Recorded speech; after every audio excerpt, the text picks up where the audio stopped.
Budliger, and welcome to Good Morning with Thai PBS World. I'm Nabunag. And I'm Artieda, and we have a lot of updates for you this morning, including an exclusive interview with the Swiss ambassador to Thailand, Cambodia, and Laos later on in the program. But now let's kick off the program with the COVID situation that is still showing no sign of abating, with a record daily death toll of 239 reported yesterday.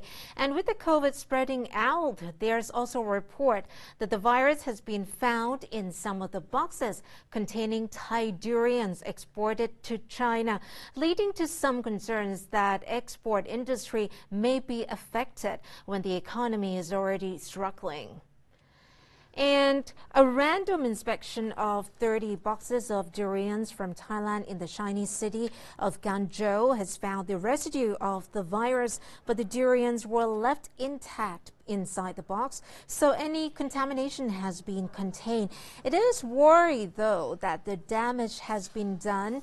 The vice president of the Durian and Mangosteen Exporters Association, for example, said that this report is rather a psychological marketing stunt, which may be affecting the export of the Thai fruit. He said he hoped that the government will solve this issue by increasing confidence among the Chinese consumers, as well as allocating vaccines for labor involved in handling the Thai fruits for exports. And Dr. Manu Lee Shawing Wong, a specialist in respiratory diseases at Vishayut Hospital, asked the public not to panic about this, as the coronavirus can only stay for a few hours on any surfaces, including boxes, according to him, while the export process from Thailand to China would take at least a day. So the virus is not likely to be there anymore.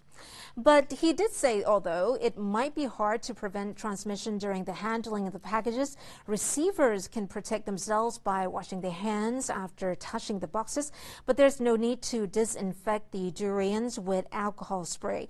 This is rather a serious issue, Kunad, as Thailand is the biggest durian exporter in the world. So scaremongering could seriously sink our economy even further. Definitely. And as you mentioned before, Kunatai, that the pandemic remains serious. Recently, the Disease Control Department also revealed that the infection rate in other provinces have now exceeded the figure in Bangkok and nearby provinces already. So recent statistics have shown that 54% of the infections are in other provinces, while 46% are in Bangkok and its vicinities, which reflects that the virus has already spread to many provinces already.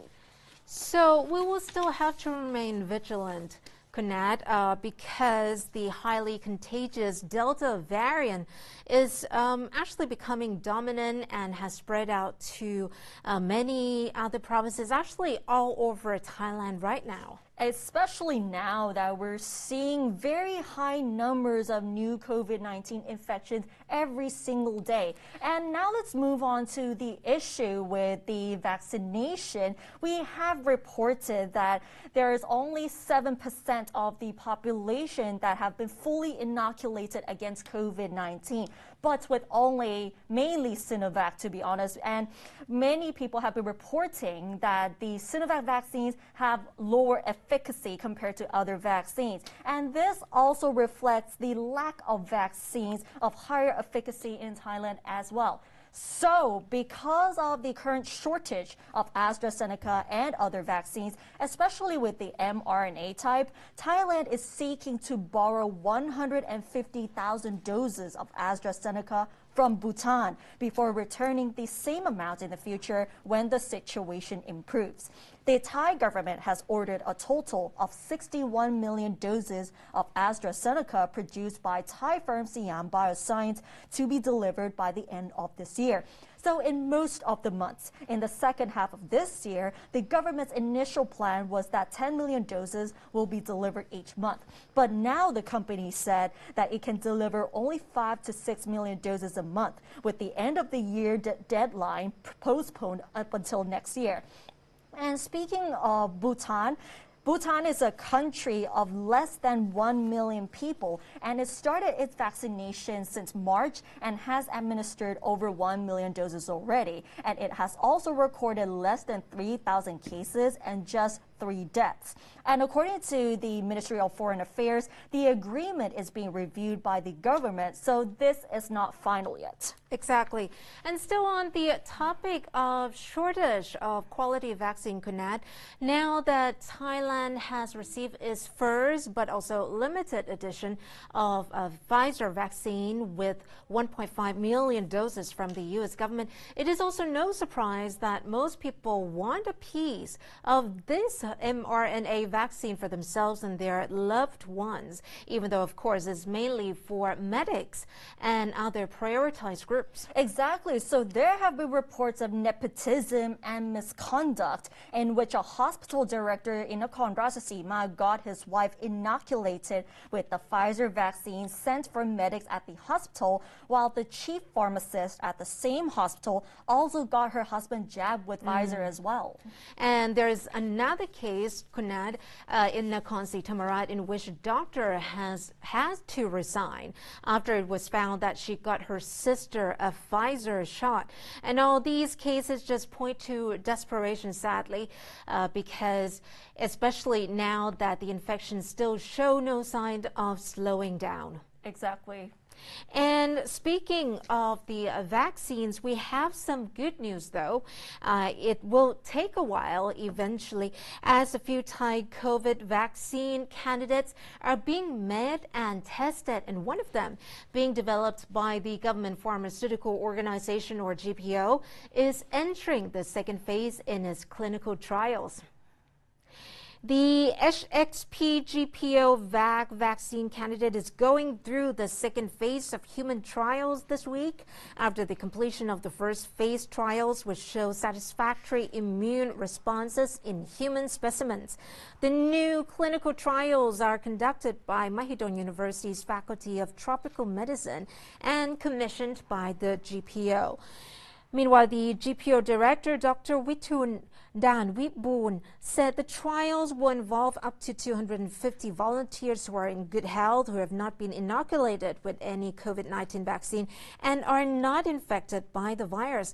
After the completion of the third phase of this trials, he said he expects the candidate vaccine to be registered with the Thai Food and Drug Administration under the Emergency Use Authorization, or EUA format, to be followed by mass production, which is tentatively due to start in the middle of next year.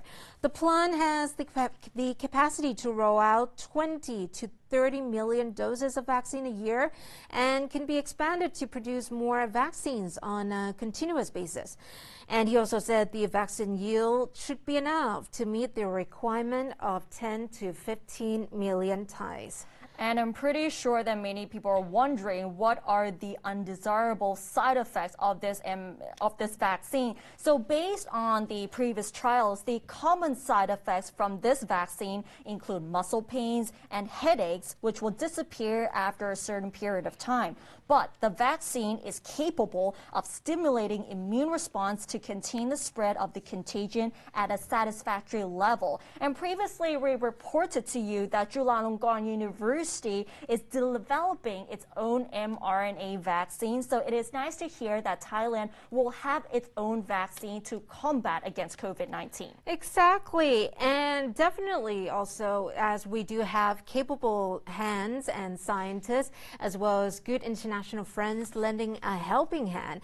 But also, hopefully, this will still be efficient against possible further mutations, Kunat. Definitely. And moving on to the issue about politics, another political protest and clash with police happened once again yesterday. So we can say that this is happening every single day. And from previous protests, 2 people were shot and also in a coma, and another reportedly became blind in one eye after allegedly being hit by a tear gas canister. But police has denied, though, that any live rounds have been used. This has been confirmed by the Metropolitan Metropolitan Police Commissioner, Police Lieutenant General Pakpong Pongpetra, who said yesterday that police did not use live bullets against protesters at Dindang intersection on Monday night. But they admitted that live bullets were used by some unknown elements among the protesters. He did confirm that an individual who was seen shooting from the Dindang police station at protesters is a policeman, but they denied that they had used live rounds. So 3 people were wounded during the protest on Monday by what appeared to be bullets, including a 20-year-old man who is now in the ICU, in a coma, and on a ventilator. The second one who's injured and also in a coma is a teenage boy who was shot in his right shoulder, and the third sustained a wound to one of his feet. Police have questioned the teenage boy's father, who thought the shooter may have opened fire from a wastewater treatment plant, which is near the Dindang intersection. And during that protest, 13 protesters were arrested, where 5 of them are minors. The police commissioner insisted that police had strictly followed the international standard practice in crowd control, but he accused some elements of provoking violence by using lethal weapons against the police, forcing the police to respond accordingly, but with non-lethal weapons. Right, and it is sad actually, Connect, that the violence on any sides, on all sides, is becoming a norm now instead of a peaceful dialogue. But of course, with the constitutional change to the point of what the protesters actually really want and have demanded, so it is quite no surprise that street protests have become a popular option. And we can see this approach of taking to the streets dating decades back as well in Thai history. But if we look at the previous demonstrations, the police would often say that there is a reason behind the use of tear gas and rubber bullets, which of course many people are not happy about it because they believe that the police have gone way too far. Exactly. And now, moving on to the new segments of the program, have you ever wondered what kind of lifestyle diplomats have in Thailand? If you are an expat yourself, maybe you would like to hear more directly from your ambassador about what your country is up to. So we're proud to present our weekly interview series with various ambassadors in Thailand. And today, in the first episode, I talked to the Swiss ambassador to Thailand, Cambodia, Laos, Her Excellency Helene Budliger Artieda. And Switzerland recently donated some medical equipment to Thailand to help the country combat COVID. So let's take a look at what else is in store.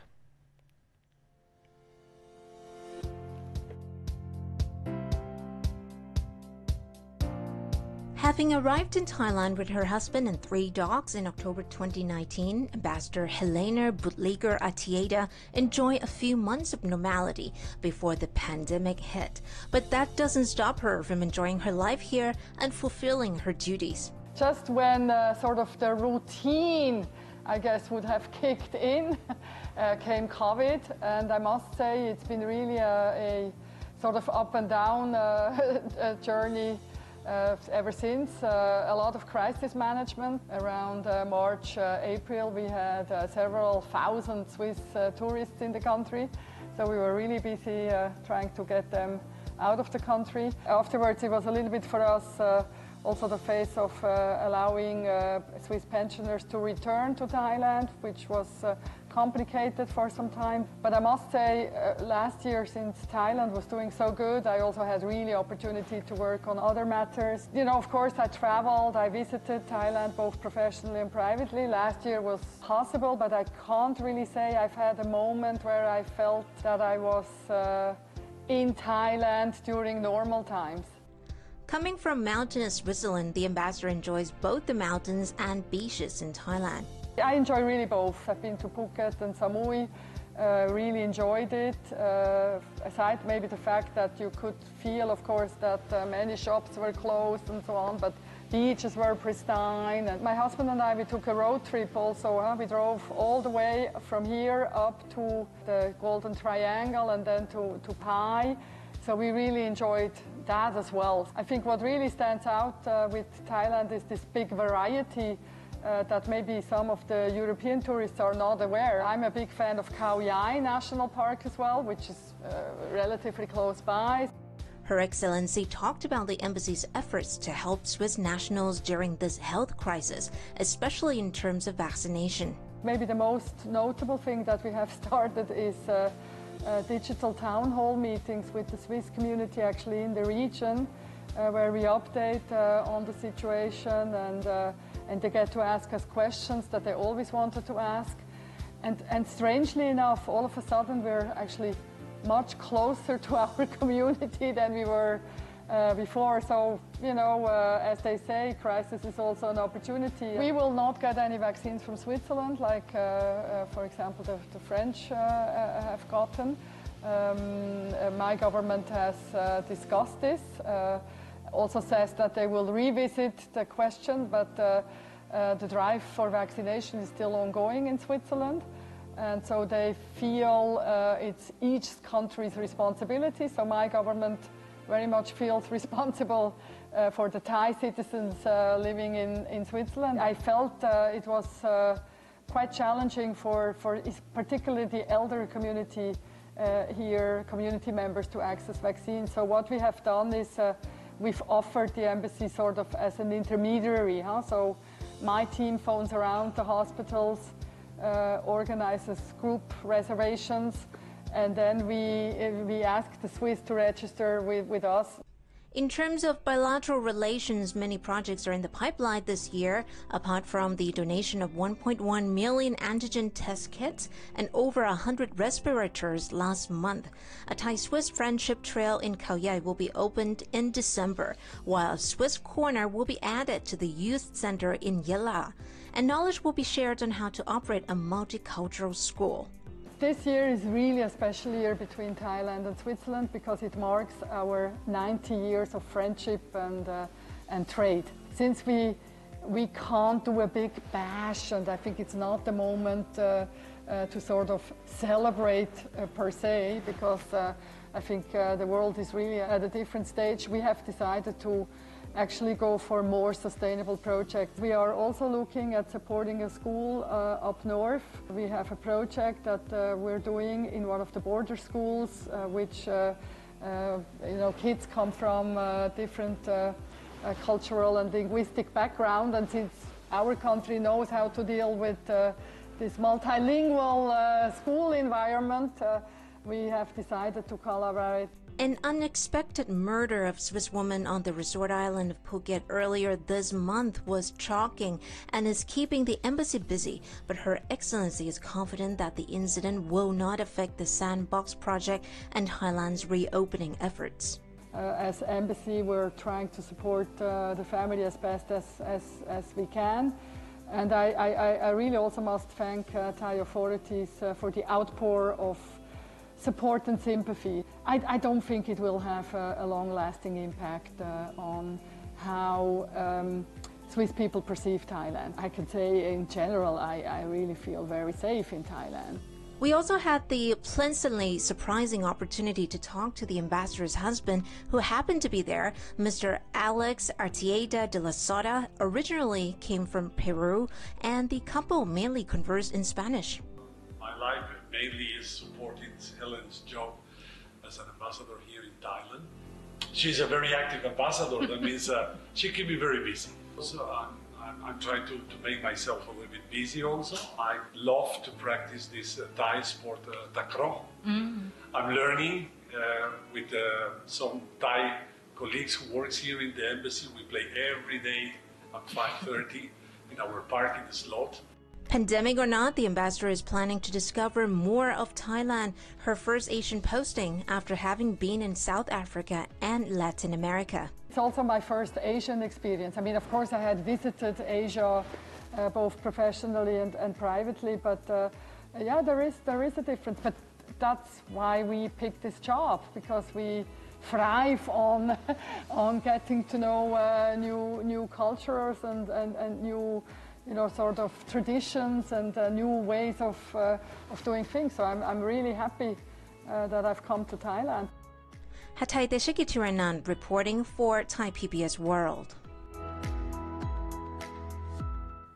And that was the first installment of our Ambassador series. Ambassador Artieda is actually very kind and down to earth. She even offered us the famous Swiss chocolate, Kanat. Oh, I wish I was there too. And so do stay tuned every Wednesday for exclusive interviews with ambassadors in Thailand. And with that, we wrap up our today's program. But also don't forget to follow us on our social media and our website, www.thaipbsworld.com, for all the latest stories and also in-depth analyses. And don't forget to catch our morning show every weekday at 7:30 a.m. only on Thai PBS. Thanks for watching. Stay safe, and we'll see you tomorrow. สวัสดีค่ะ สวัสดีค่ะ